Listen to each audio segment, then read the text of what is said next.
Hi, welcome to my channel, Good Stuff. I'm Amber, and I'm ready to continue reading The Great Gatsby by F Scott Fitzgerald. This is the final chapter in the book. Chapter 9. After 2 years, I remember the rest of that day, and that night, and the next day, only as an endless drill of police and photographers and newspaper men in and out of Gatsby's front door. A rope stretched across the main gate, and a policeman by it kept out the curious, but little boys soon discovered that they could enter through my yard, and there were always a few of them clustered, open-mouthed, about the pool. Someone with a positive manner, perhaps a detective, used the expression madman as he bent over Wilson's body that afternoon, and the adventitious authority of his voice set the key for the newspaper reports next morning. Most of those reports were a nightmare, grotesque, circumstantial, eager, and untrue. When Michaela's testimony at the inquest brought to light Wilson's suspicions of his wife, I thought the whole tale would shortly be served up in racy pasquinade, but Catherine, who might have said anything, didn't say a word. She showed a surprising amount of character about it, too, looked at the corner with determined eyes under that corrected brow of hers, and swore that her sister had never seen Gatsby, that her sister was completely happy with her husband, that her sister had been into no mischief whatever. She convinced herself of it and cried into her handkerchief, as if the very suggestion was more than she could endure. So Wilson was reduced to a man deranged by grief, in order that the case might remain in its simplest form, and it rested there. But all this part of it seemed remote and unessential. I found myself on Gatsby's side, and alone. From the moment I telephoned news of the catastrophe to West Egg Village, every surmise about him and every practical question was referred to me. At first I was surprised and confused. Then, as he lay in his house and didn't move or breathe or speak hour upon hour, it grew upon me that I was responsible, because no one else was interested, I mean, with that intense, personal interest to which everyone has some vague right at the end. I called up Daisy half an hour after we found him, called her instinctively and without hesitation, but she and Tom had gone away early that afternoon and taken baggage with them. Left no address, no. Say when they'd be back, no. Any idea where they are, how I could reach them? I don't know, can't say. I wanted to get somebody for him. I wanted to go into the room where he lay and reassure him. I'll get somebody for you, Gatsby. Don't worry. Just trust me and I'll get somebody for you. Meyer Wolfsheim's name wasn't in the phone book. The butler gave me his office address on Broadway, and I called information, but by the time I had the number it was long after 5 and no one answered the phone. Will you ring again? I've rung 3 times. It's very important. Sorry, I'm afraid there's no one there. I went back to the drawing room and thought for an instant that they were chance visitors, all these official people who had suddenly filled it. But though they drew back the sheet and looked at Gatsby with shocked eyes, his protest continued in my brain. Look here, old sport. You've got to get somebody for me. You've got to try hard. I can't go through this alone. Someone started to ask me questions, but I broke away and going upstairs looked hastily through the unlocked parts of his desk. He never told me definitely that his parents were dead, but there was nothing, only the picture of Dan Cody, a token of forgotten violence staring down from the wall. Next morning, I sent the butler to New York with a letter to Wolfsheim, which asked for information and urged him to come out on the next train. That request seemed superfluous when I wrote it. I was sure he'd start when he saw the newspapers, just as I was sure there'd be a wire from Daisy before noon. But neither a wire nor Mr. Wolfsheim arrived. No one arrived except more police and photographers and newspapermen. When the butler brought back Wolfsheim's answer, I began to have a feeling of defiance, of scornful solidarity between Gatsby and me against them all. Dear Mr. Carraway, this has been one of the most terrible shocks of my life to me. I can hardly believe it that it is true at all. Such a mad act as that man did should make us all think. I cannot come down now, as I am tied up in some very important business and cannot get mixed up in this thing now. If there is anything I can do a little later, let me know in a letter by Edgar. I hardly know where I am when I hear about a thing like this, and I'm completely knocked down and out. Yours truly, Meyer Wolfsheim. And then hasty addenda beneath. Let me know about the funeral, etc. Do not know his family at all. When the phone rang that afternoon, and long distance said Chicago was calling, I thought this would be Daisy at last. But the connection came through as a man's voice, very thin and far away. This is Slagle speaking. Yes, the name was unfamiliar. Hell of a note, isn't it? Get my wire? There haven't been any wires. Young Park's in trouble, he said rapidly. They picked him up when he handed the bonds over the counter. They got a circular from New York giving him the numbers just 5 minutes before. What'd you know about that, eh? You never can tell in these hick towns. Hello? I interrupted breathlessly. Look here. This isn't Mr. Gatsby. Mr. Gatsby's dead. There was a long silence on the other end of the wire, followed by an exclamation, then a quick squawk as the connection was broken. I think it was on the third day that a telegram signed Henry C. Gatz arrived from a town in Minnesota. It said only that the sender was leaving immediately and to postpone the funeral until he came. It was Gatsby's father, a solemn old man, very helpless and dismayed, bundled up in a long, cheap ulster against the warm September day. His eyes leaked continuously with excitement, and when I took the bag and umbrella from his hands, he began to pull so incessantly at his sparse gray beard that I had difficulty in getting off his coat.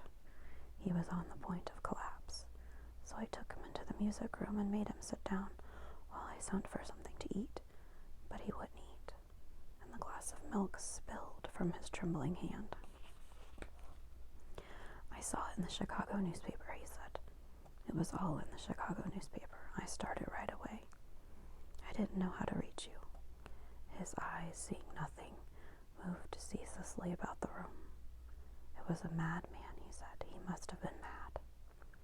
Wouldn't you like some coffee? I urged him. I don't want anything. I'm all right now, Mr. Carraway. Well, I'm all right now. Where have they got Jimmy? I took him into the drawing room where his son lay and left him there.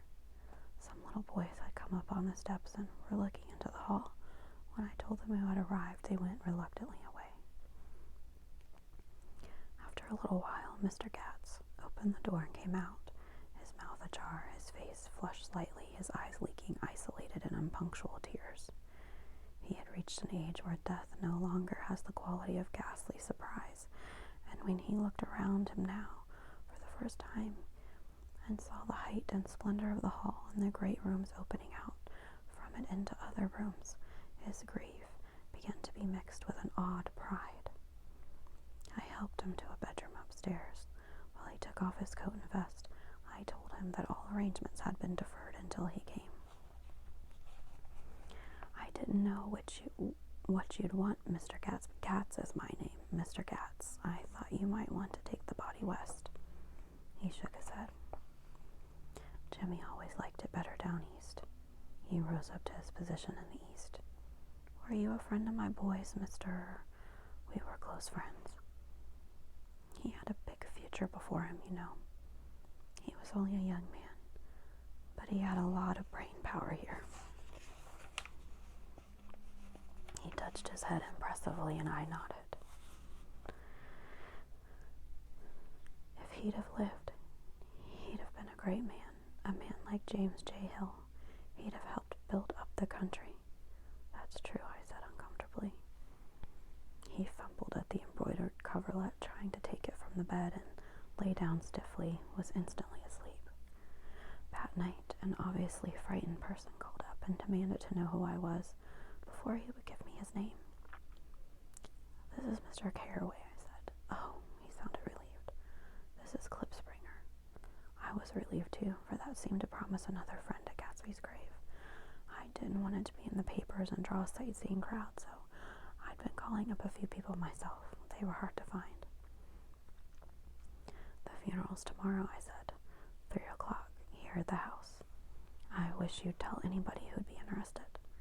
Oh, I will, he broke out hastily. Of course, I'm not likely to see anybody, but if I do. His tone made me suspicious. Of course you'll be there yourself. Well, I'll certainly try. What I called up about is... Wait a minute, I interrupted. How about saying you'll come? Well, the fact is, the truth of the matter is that I'm staying with some people up here in Greenwich, and they rather expect me to be with them tomorrow. In fact, there's sort of picnic or something. Of course, I'll do my best to get away. I ejaculated an unrestrained "huh," and he must have heard me, for he went on nervously. What I called about was a pair of shoes I left there. I wonder if it'd be too much trouble to have the butler send them on. You see, they're tennis shoes, and I'm sort of helpless without them. My address is care of B.F. I didn't hear the rest of the name because I hung up the receiver. After that, I felt a certain shame for Gatsby. One gentleman to whom I telephoned implied that he had got what he deserved. However, that was my fault, for he was one of those who used to sneer most bitterly at Gatsby on the courage of Gatsby's liquor, and I should have known better than to call him. The morning of the funeral, I went up to New York to see Meyer Wolfsheim. I couldn't seem to reach him any other way. The door that I pushed open on the advice of an elevator boy was marked the Swastika Holding Company, and at first there didn't seem to be anyone inside. But when I shouted hello several times in vain, an argument broke out behind a partition, and presently a lovely Jewess appeared at an interior door and scrutinized me with black, hostile eyes. And nobody's in, she said. Mr. Wolfsheim's gone to Chicago. The first part of this was obviously untrue, for someone had begun to whistle the rosary tunelessly inside. Please say that Mr. Carraway wants to see him. I can't get him back from Chicago, can I? At this moment, a voice unmistakably Wolfsheim's called Stella from the other side of the door. Leave your name on the desk, she said quickly. I'll give it to him when he gets back. But I know he's there. She took a step toward me and began to slide her hands indignantly up and down her hips. You young men think you can force your way in here any time, she scolded. We're getting sick and tired of it. When I say he's in Chicago, he's in Chicago. I mentioned Gatsby. Oh, she looked at me over again. What was your name? She vanished. In a moment, Meyer Wolfsheim stood solemnly in the doorway, holding out both hands. He drew me into his office, remarking in a reverent voice that it was a sad time for all of us, and offered me a cigar.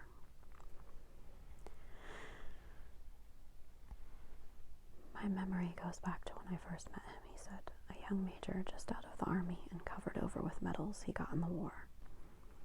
He was so hard up he had to keep on wearing his uniform because he couldn't buy some regular clothes. First time I saw him was when he came into Weinbrenner's pool room at 43rd Street and asked for a job. He hadn't eaten anything for a couple of days. Come on, have some lunch with me, I said. He ate more than $4 worth of food in half an hour. Did you start him in business? I inquired. Start him? I made him. Oh. I raised him up out of nothing, right out of the gutter. I saw right away he was a fine-appearing, gentlemanly young man, and when he told me he was at Oxford, I knew I could use him good. I got him to join the American Legion, and he used to stand high there.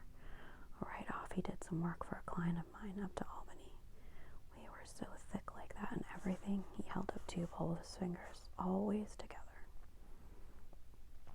I wondered if this partnership had included the World Series transaction in 1919. Now he's dead, I said after a moment. You were his closest friend, so I know you'll want to come to his funeral this afternoon. I'd like to come. Well, come then. The hair in his nostrils quivered slightly, and as he shook his head, his eyes filled with tears. I can't do it. I can't get mixed up in it, he said. There's nothing to get mixed up in. It's all over now. When a man gets killed, I never like to get mixed up in it in any way. I keep out. When I was a young man, it was different. If a friend of mine died, no matter how, I stuck with him to the end. You may think that's sentimental, but I mean it to the bitter end. I saw that for some reason of his own, he was determined not to come, so I stood up. Are you a college man? He inquired suddenly. For a moment, I thought he was going to suggest a conjugation, but he only nodded and shook my hand. Let us learn to show our friendship for a man when he is alive, and not after he is dead, he suggested. After that, my own rule is to let everything alone. When I left his office, the sky had turned dark, and I got back to West Egg in a drizzle. After changing my clothes, I went next door and found Mr. Katz walking up and down excitedly in the hall. His pride in his son and in his son's possessions was continually increasing, and now he had something to show me. Jimmy sent me this picture. He took out his wallet with trembling fingers. Look there. It was a photograph of the house, cracked in the corners and dirty with many hands. He pointed out every detail to me eagerly. Look there, and then sought admiration from my eyes. He had shown it so often that I think it was more real to him now than the house itself. Jimmy sent it to me. I think it's a very pretty picture. It shows up well. Very well. Had you seen him lately? He'd come out to see me 2 years ago and bought me the house I live in now. Of course, we was broke up when he run off from home, but I see now there was a reason for it. He knew he had a big future in front of him, and ever since he made a success, he was very generous with me. He seemed reluctant to put away the picture and held it for another minute, lingeringly before my eyes. Then he returned his wallet and pulled from his pocket a ragged old copy of a book called Hopalong Cassidy. Look here. This is a book he had when he was a boy. It just shows you. He opened it at the back cover and turned it around for me to see. On the last flyleaf was printed the word schedule and the date, September 12th, 1906, and underneath, rise from bed, 6 a.m., dumbbell exercise and wall scaling, 6:15 to 6:30, study electricity, etc., 7:15 to 8:15, work, 8:30 to 4:30 p.m., baseball and sports, 4:30 to 5, practice elocution, poise, and how to attain it, 5 to 6, study needed inventions, 7 to 9. General resolves. No wasting time at shafters or a name indecipherable. No more smoking or chewing. Bath every other day. Read one improving book or magazine per week. Save $5, crossed out $3 per week. Be better to parents. I came across this book by accident, said the old man. It just shows you, don't it? It just shows you. Jimmy was bound to get ahead. He always had some resolves like this or something. Do you notice what he's got about improving his mind? He was always great for that. He told me I ate like a hog once and I beat him for it. He was reluctant to close the book, reading each item aloud and then looking eagerly at me. I think he rather expected me to copy down the list for my own use. A little before 3, the Lutheran minister arrived from Flushing, and I began to look involuntarily out the windows for other cars. So did Gatsby's father. And as the time passed and the servants came in and stood waiting in the hall, his eyes began to blink anxiously, and he spoke of the rain in a worried, uncertain way. The minister glanced several times at his watch, so I took him aside and asked him to wait for half an hour, but it wasn't any use. Nobody came. procession of 3 cars reached the cemetery and stopped in a thick drizzle beside the gate. First a motor hearse horribly black and wet, then Mr. Katz and the minister and me in the limousine, and a little later 4 or 5 servants and the postman from West Egg in Gatsby's station wagon, all wet to the skin. As we started through the gate into the cemetery, I heard a car stop and then the sound of someone splashing after us over the soggy ground. I looked around. It was the man with the owl-eyed glasses, whom I had found marveling over Gatsby's book in the library one night 3 months before. I'd never seen him since then. I don't know how he knew about the funeral or even his name. The rain poured down his thick glasses and he took them off and wiped them to see the protecting canvas unrolled from Gatsby's grave. I tried to think about Gatsby then for a moment, but he was already too far away, and I could only remember without resentment that Daisy hadn't sent a message or a flower. Dimly, I heard someone murmur, "Blessed are the dead that the rain falls on," and then the owl-eyed man said amen to that in a brave voice. We straggled down quickly through the rain to the cars. Owl Eyes spoke to me by the gate. "I couldn't get to the house," he remarked. "Neither could anybody else." "Go on," he started. "Why, my God, they used to go there by the hundreds." He took off his glasses and wiped them again, outside and in. "The poor son of a bitch," he said. One of my most vivid memories is of coming back west from prep school and later from college at Christmas time.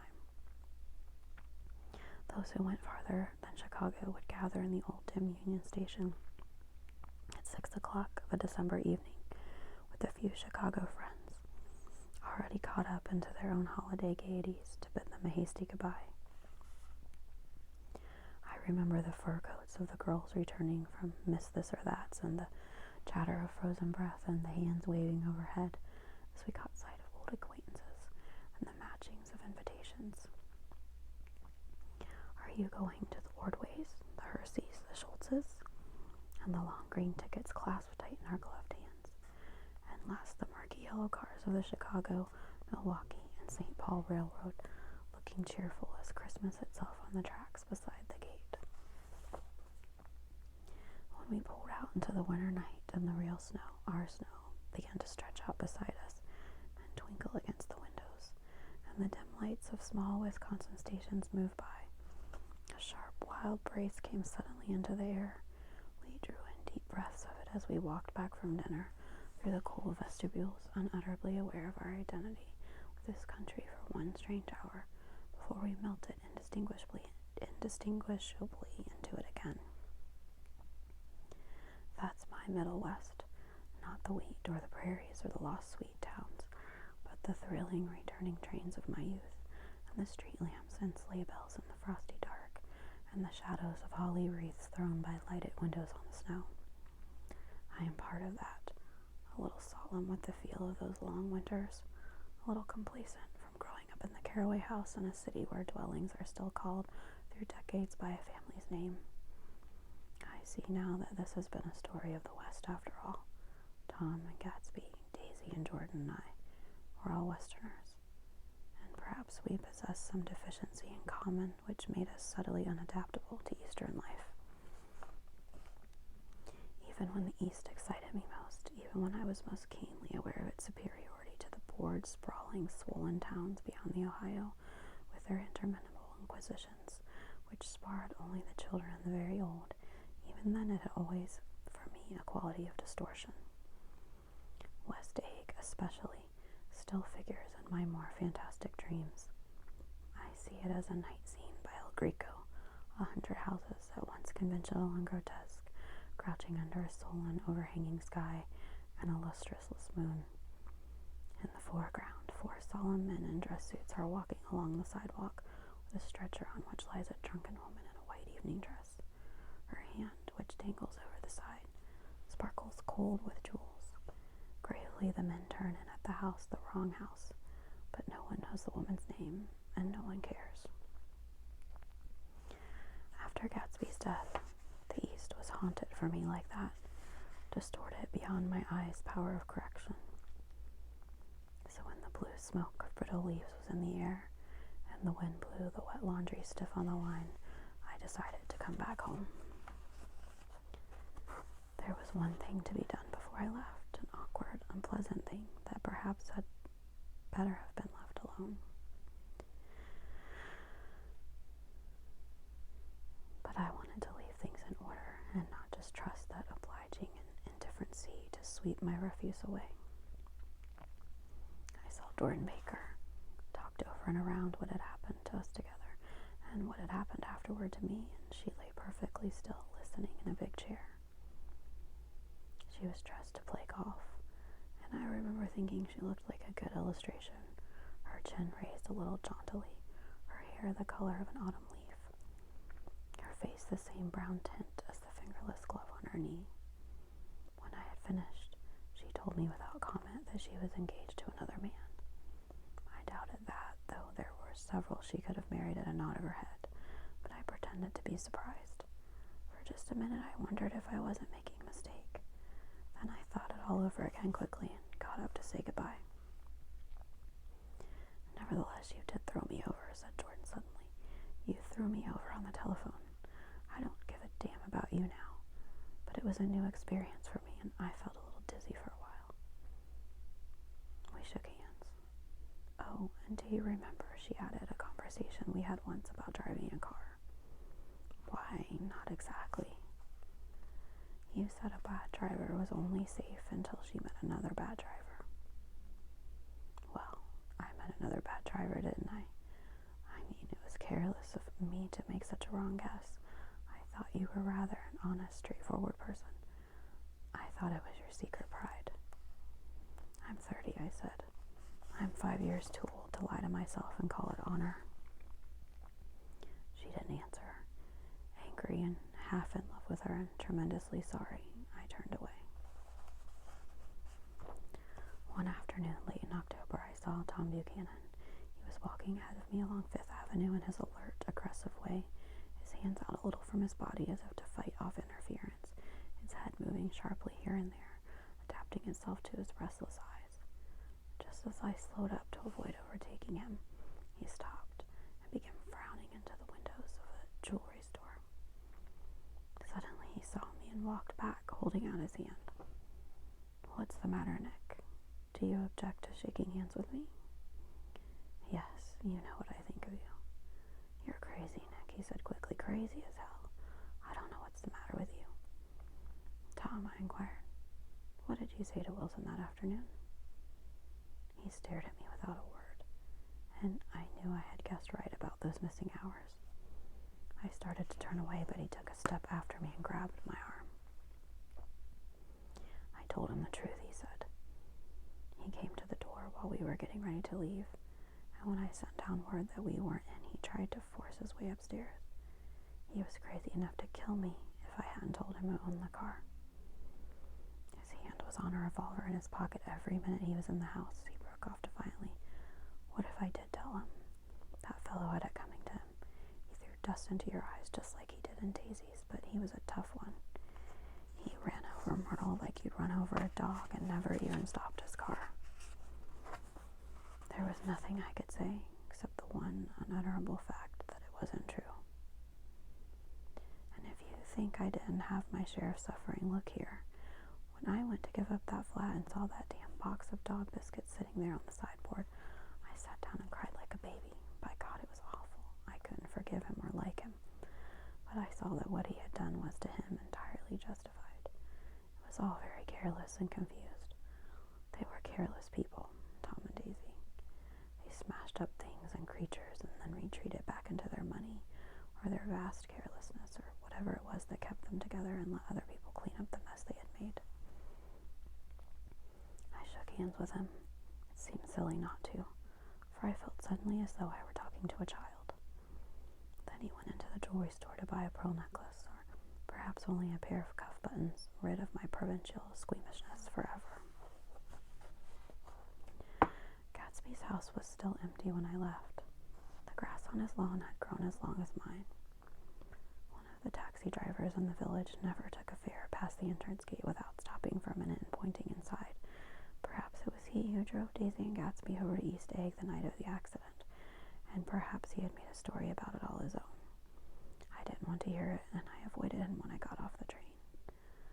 I spent my Saturday nights in New York because those gleaming, dazzling parties of his were with me so vividly that I could still hear the music and the laughter, faint and incessant, from his garden, and the cars going up and down his drive. One night I did hear a material car there, and saw its lights stop at his front steps, but I didn't investigate. Probably it was some final guest who had been away at the ends of the earth and didn't know that the party was over. On the last night, with my trunk packed and my car sold to the grocer, I went over and looked at that huge, incoherent failure of a house once more. On the white steps, an obscene word, scrawled by some boy with a piece of brick, stood out clearly in the moonlight, and I erased it, drawing my shoe raspingly along the stone. Then I wandered down to the beach and sprawled out on the sand. Most of the big shore places were closed now, and there were hardly any lights except the shadowy, moving glow of a ferry boat across the sound. And as the moon rose higher, the inessential houses began to melt away, till gradually I became aware of the old island here that flowered once for Dutch sailors' eyes, a fresh, green breast of the New World. Its vanished trees, the trees that had made way for Gatsby's house, had once pandered in whispers the last and greatest of all human dreams. For a transitory, enchanted moment, man must have held his breath in the presence of this continent, compelled into an aesthetic contemplation he neither understood nor desired, face to face for the last time in history with something commensurate to his capacity for wonder. And as I sat there brooding on the old unknown world, I thought of Gatsby's wonder when he first picked out the green light at the end of Daisy's dock. He had come a long way to this blue lawn, and his dream must have seemed so close that he could hardly fail to grasp it. He did not know that it was already behind him, somewhere back in that vast obscurity beyond the city, where the dark fields of the Republic rolled on under the night. Gatsby believed in the green light, the orgastic future that year by year recedes before us. It eluded us then, but that's no matter. Tomorrow we will run faster, stretch out our arms further, and one fine morning. So we beat on, boats against the current, borne back ceaselessly